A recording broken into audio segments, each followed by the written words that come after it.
వృత్తి అయినటువంటి ఆచార్య దేవోభవ, తల్లిదండ్రులతో సమానంగా మాతృదేవోభవ పితృదేవోభవ అని గౌరవించేటువంటి వృత్తిలో చేరుతున్న మీ అందరికీ హృదయపూర్వకంగా అభినందనలు. తెలంగాణ ప్రభుత్వం పక్షాన గౌరవ ముఖ్యమంత్రి గారు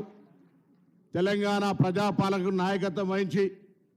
మీరంతా గమనిస్తూ ఉన్నారు. ప్రభుత్వం ఏర్పడ్డ మొదటి నుంచి కూడా విద్యా వ్యవస్థను పూర్తిగా మార్పు చేయడానికి అనేక రకాల చర్యలు తీసుకుంటా ఉన్నారు. గత 10 సంవత్సరాలుగా నేను ఒక విద్యార్థి సంఘ నాయకుడిగా ఈరోజు మీ ముందు మాట్లాడుతూ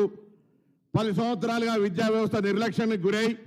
నూతన నియామకాలు లేక కనీసం వైస్ ఛాన్సలర్ నియమించినటువంటి పరిస్థితి నుంచి అనేక సమస్యల నుంచి అధిగమించిన తర్వాత మీ అందరి ఆశీర్వచనంతో ఏర్పడ్డ ఈ ప్రభుత్వం మొదటగా మీలో ఉన్నటువంటి కొత్త పాత ఉన్నటువంటి అధ్యాపక వర్గానికి సంబంధించి అసహనాన్ని తొలగించాలని ప్రమోషన్లు వారికి సంబంధించినటువంటి ట్రాన్స్ఫర్లు ఇచ్చి కొత్త నియామకాలు చేపట్టి ఈరోజు విద్యా వ్యవస్థలో ప్రాథమిక స్థాయి నుంచి మార్పు తెచ్చే ప్రయత్నం జరిగింది. వైస్ ఛాన్సలర్ నియామకం కావచ్చు, ప్రొఫెసర్ సంబంధించిన వయసు పరిమితి పెంచడం కావచ్చు, ఈ విధంగా కాలేజీలను స్ట్రెంథెన్ చేయాలి ప్రభుత్వ విద్య. ఎందుకంటే వేదిక మీద ఉన్నంత వాళ్ళని కూడా ప్రభుత్వ పాఠశాలలో మీరు కూడా చాలామంది ప్రభుత్వ పాఠశాలలో చదివి ఈరోజు ఇక్కడ దాకా వచ్చినటువంటి వాళ్ళమే. కాబట్టి ప్రభుత్వ పాఠశాలలో విద్య బాగుండాలని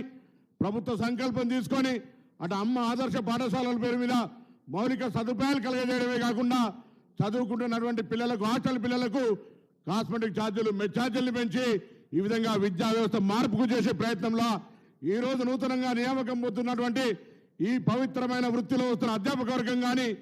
ఇప్పటికే పనిచేస్తున్నటువంటి వేలాది మంది అధ్యాపకులంతా ప్రభుత్వ సంకల్పాన్ని ముఖ్యమంత్రి సంకల్పాన్ని